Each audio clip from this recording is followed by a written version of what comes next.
Pag-aaral sa ating mga batas. Libre, walang bayad. Hashtag may batas pala. Eto na, mga jokes na hindi nakakatawa. Kaya Marami yun, no? nito. Meron ba nun? Oo, sa mundo ng katatawanan kasi, may mga biro na tila'y hindi nakakatawa. Dahil sa paglalaro ng salita, ito ay maaaring magdulot ng malaking problema. Yan, may mga jokes na sa iba ay nakakatawa at nagbibigay ng halakhak. Ngunit alam nyo ba, na sa simpleng kakulitan, ikaw ay maaring mapahamak. Kaya't mag-ingat sa pagsasalin ng saya dahil may hangganan ang tuwa. Ang mga jokes na hindi nakakatawa, lagot dahil batas mismo ang nagpaparusa. Halimbawa, nasa loob ka ng sinihan, o nasa loob ka ng airport, Yan. bigla kang sisigaw, bomba, bomba! O ano Nako. mangyayari sa'yo? Ay, ayun. Bawal Walang- po ang Bam jokes! jokes! Naku, bawal Ayan. yan. Bawal Pinap- yun eh. Oo, Ayan, pinaparusahan yan eh. Oo, pinaparusahan din po sa ilalim ng Presidential Decree number 1727 o mas kilala sa tawag na Anti-Bomb Jokes Law ang paggawa o pagpapakalat ng bomb jokes o pagbabanta na may bomba. Nako, ayon sa batas, ang sinumang tao na sadyang gagawa ng anumang pagbabanta o malisyosyong paghahatid at pagpapakalat ng maling impormasyon tungkol sa pagsabog o pagkakaroon ng bomba ay paparusahan ng pagkakakulong na aabot sa 5 taon at multa na 40,000 o pareho sa pagpapasya po ng hukuman. Hindi lamang limitado sa mga paliparan na o himpapawid ang Oo. saklaw ng batas na to, kundi sakop nito ang anumang bomb joke sa mga mall, Yun. paaralan at ibang mga lugar. Yun, gaya nung Halimbawa, sinehan. Oo. may nakitang pitit, tinawag, unano! O, may nakitang duling. Duling. O ano yan, pwede ba yan? Bawal. Oo, Dahil bawal. bawal pagtawanan ang mga PWDs. O Yan person- sabihin ng PWD. Persons with disabilities. Ayan, pinangangalagaan po ang dignidad ng mga taong may kapansanan. Opo, sa ilalim Sa ng ilalim ng Republic Act number 9442 o ang batas na nag-amyenda sa RA number 7277 o ang Magna Carta for Disabled Persons. Alam mo kasi, yung mga may disability, nilikha din ng Panginoon yan eh. Mm-mm. Parang iniinsulto natin ang Diyos kapag pinagtawanan natin ang kanyang nilikha. Kasi para lang din daliri natin, iba-iba ng sizes eh. Mm-mm. Hindi mo pwedeng pagtawanan tong hinliliit dahil maliit. O kaya yung thumb dahil matabang maliit. Hindi mataba. pwede. Iba pinagtatawanan yung mataba. O kaya yung kulay. Taba mo naman. Huwag nang ganyanan, ano. Huwag natin ganyanin sila dahil sila, hindi rin nila choice na maging Yes. mataba eh. Sino mo naman may gustong maging mataba? Kaya nga pinangangalagaan ng mga batas at sa ilalim ng batas na ito ay Bawal po ang joke sa mga PWDs gaya ng mga sumusunod. Pagtawanan ng isang tao dahil sa kanyang kapansanan kahit na sa pamamagitan ng mga biro sa paraang nakakahiya na nagreresulta sa kahihiyan ng PWD. Nako, bawal din ang paggaya sa isang PWD sa mga pampublikong pagtitipon, palabas sa entablado, karnabal, Marami palabas sa yan. telebisyon, broadcast media at iba pang anyo ng mga libangan na nakakasakit sa mga karapatan at dignidad ng PWD. meron kasing iba na kaagad yung parang bate, ano. O bakit naman yung bibig mo ganyan? O ganun. Ano ba pinagagawa mo sa mukha mo? Mga ganong mga negative na ano, wag po tayong ganon. Ingat na lang Piliin din. natin, sasabihin natin eh. Kasi baka kakasakit tayo ng damdamin ng Naging ating sensitibo. kapwa. Tama. Di ba? Feeling nila naiinsulto sila eh. O bawa, may gustong laging naka-miniskirt. Eh, naka-miniskirt na nga eh. Ba't sasabihin mo pa? Di ba, no? O kaya, pipito-pituhan mo. Ano ba yung pito? Oo.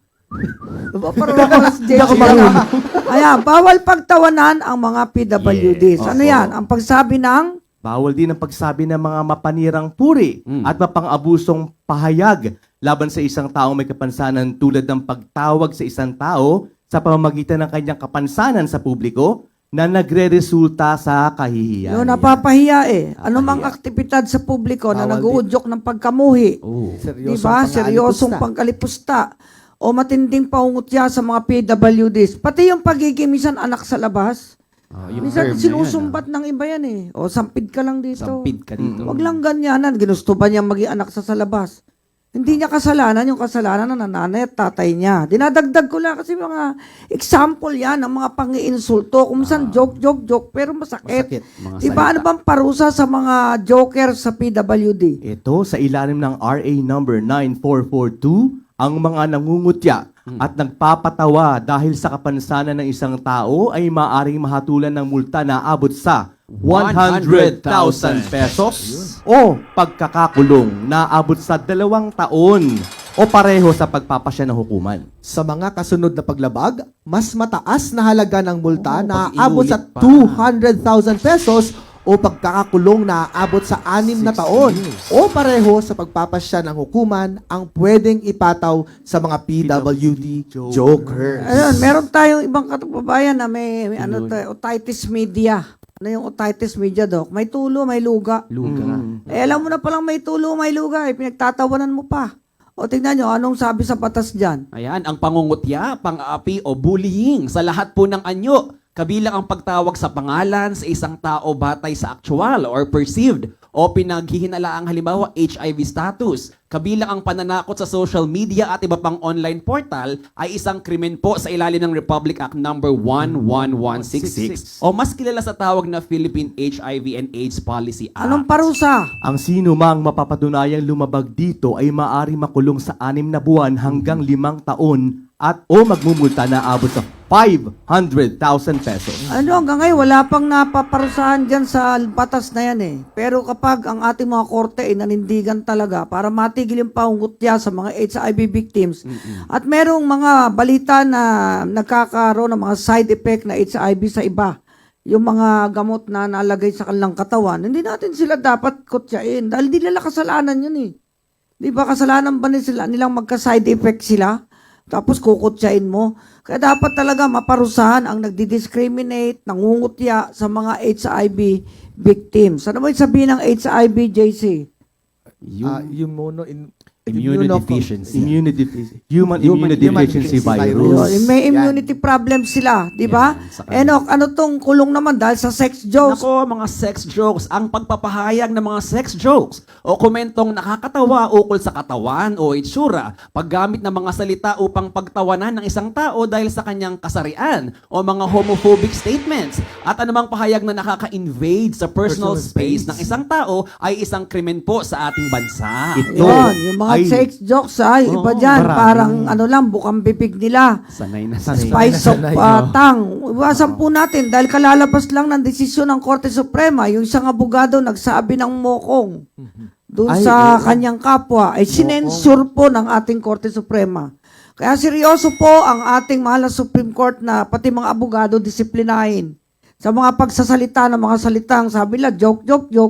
Pero mag-ingat po tayo kasi yung puso pag nasaktan, sabi nga sa Proverbs, sa Bible, mahirap mabawi ang pusong nasugatan kaysa isang bayang nakubkob ng mga kalaban.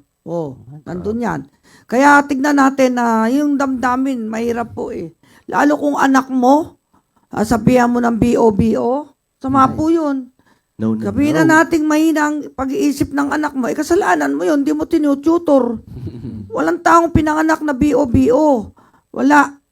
Lahat, sabi nga, sa pagsasanay ng katawan, mayroong pakinabang.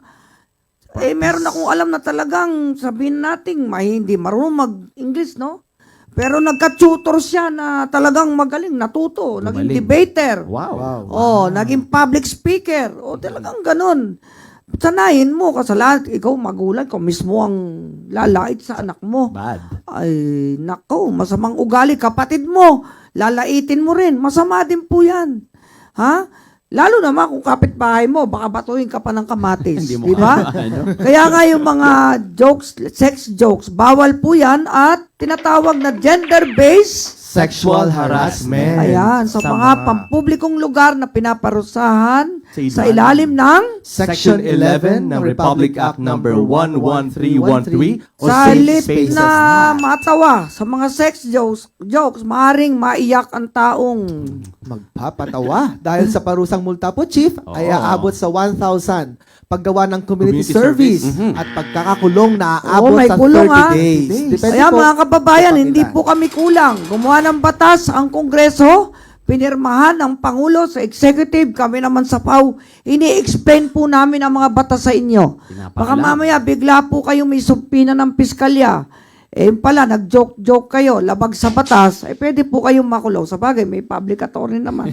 Natutulong sa inyo. Natutulong sa inyo. Ngayon, yung pranks gone wrong, ano ibig sabihin yan? Ito, napapanahon, Chief. Patok kasi sa social Fake news. media. Oh. Patok talaga sa social media ang mga pranks Pranks. na ginagawa ng mga pranksters at vloggers. Yes, ngunit hindi lahat po ng pranks na nakakatawa ay pwede sa ilalim ng batas dahil kung ito ay magudulot ng pagkaalarma ng tao o kaguluhan sa publiko, maaaring makasuhan ng alarms and scandal sa ilalim ng Article 153 ng Revised Penal Code as amended. Ayan. Kung ang isang joke naman, dinaan sa prank, eh magdudulot ng pagkainis, o di ba? O pagkayamot. Anong kaso yan, JC?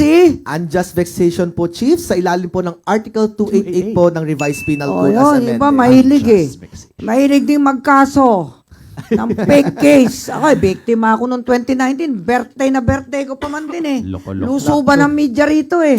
O, dismiss naman. Pero sabi nung iba, gantihan natin. Huwag natin gantihan. Gugulo lang. Sayang Forum pa oras shopping. natin dyan sa tao na yan. Abogado pa man din. Mahiling magkaso ng walang katuturan. Okay, dapat ang abogado, instrumento ng kabutihan. Hindi ng prank at fake case. Diba? Ayan, yung biro na mapanira ng reputasyon, Henry. Ito marami rin to eh. Ang mga biro kasi ay maaring makasakit 'di ba sa damdamin ng iba, lalo na kung hindi naman ito totoo, kahit ang mga ito ay nakakatawa.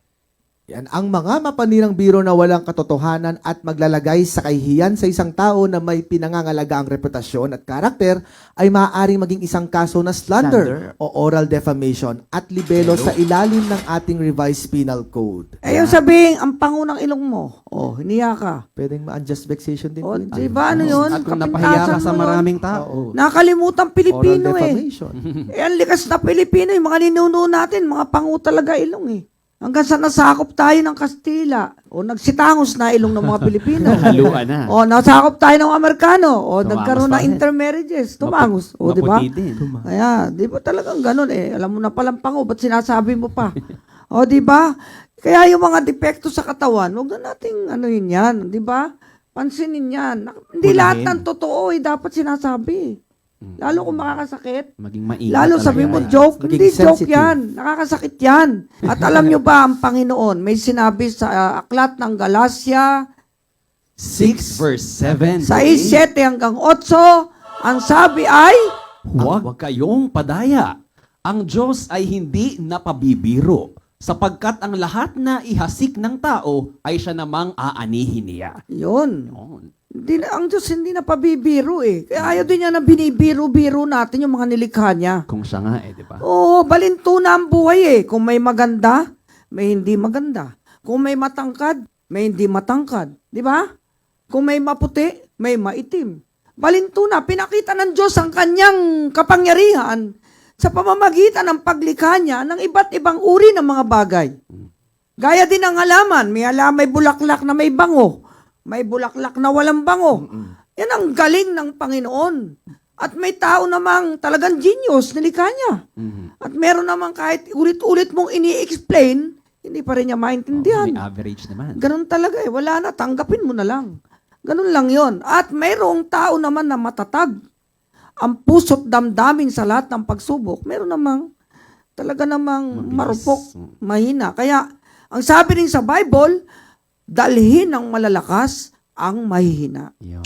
Kaya ka may kapwa, iingatan mo. May kapwa ka, aalagaan mo. Hindi ka nabubuhay sa sarili mo lang. lamang.